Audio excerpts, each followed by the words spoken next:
It's time for Recipe of the Day.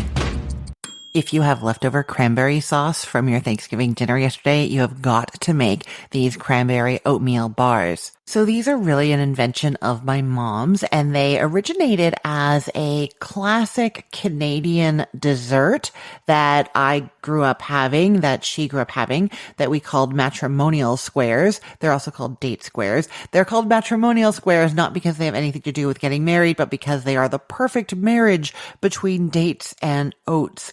Anyhow, my mom had a recipe for those, and she was going to make them this one day, and then she spotted a can of cranberry sauce and decided to use that as the filling instead. So it's like an oat bottom and then topped with the cranberry sauce, or what would have been a date filling, and then topped with more oats on top. So those cranberry bars were so good that she has never made the matrimonial version ever again, and I have never made them because I always just do this cranberry version. So if you have some extra cranberry sauce, do this. If you don't have any cranberry sauce, next time you go shopping, buy some cranberry sauce, and then you've got to make these. So start by preheating the oven to 350 degrees Fahrenheit, and then get out a big bowl, and you're going to mix together 2 cups of old-fashioned rolled oats, 2 cups of all-purpose flour, a cup of brown sugar, a teaspoon of baking powder, a half a teaspoon of baking soda, and a half a teaspoon of salt. And you just mix that all together really well. And then you add in 1 cup of unsalted butter that you have softened. And so you're kind of just like creaming that butter into the other mixture. I like to use my hands to do that, but a wooden spoon would work.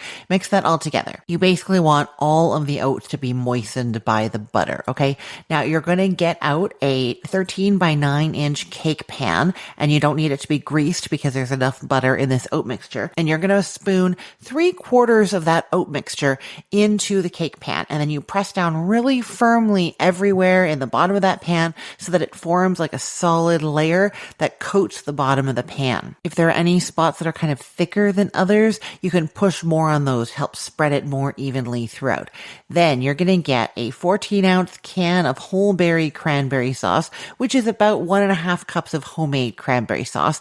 And you're going to spoon that over top and spread it into a thin single layer over there. Then sprinkle the top with the remaining oat mixture, breaking it into like 1/4 inch bits as you let it fall. So you kind of want little pieces scattered over the whole thing, adhering to the wet cranberry sauce a bit. Then that bakes in the oven, the 350 degree Fahrenheit oven, for 25 to 30 minutes. Now, nothing is going to change color or anything, but in that time, it is going to be done.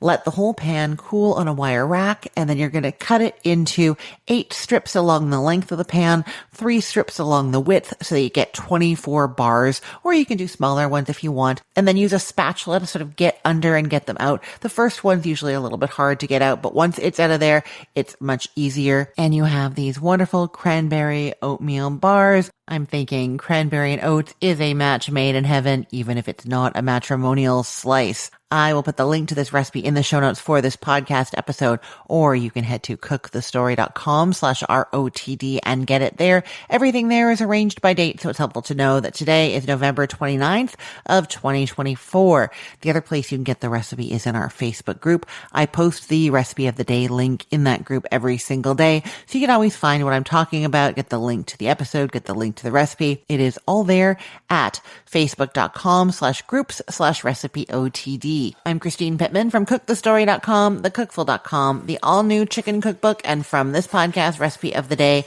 I hope you have a great day. Let's get cooking.